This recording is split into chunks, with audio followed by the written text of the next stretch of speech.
Are you ready to share your Apple Card with family members? In this tutorial, I will guide you through the simple steps to add your own card to family sharing in 2025. Whether it's for a spouse or a teenager, sharing your Apple Card can help them build credit while keeping your finances organized.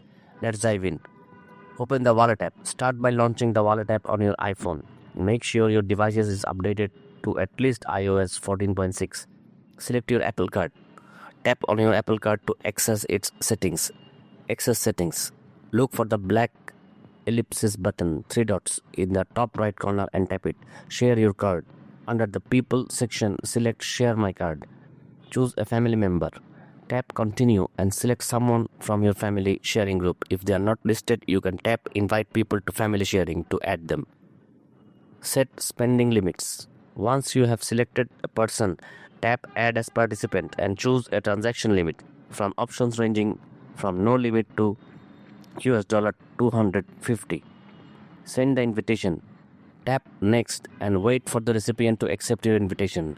They will be able to start building their credit using your shared Apple Card.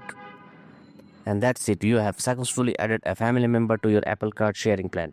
This feature not only helps establish the credit history but also allows you to manage spending with transaction limits. If you found this tutorial helpful, don't forget to give it a thumbs up and subscribe for more tech tips. Share your thoughts or questions in the comments below. I will see you in the next video.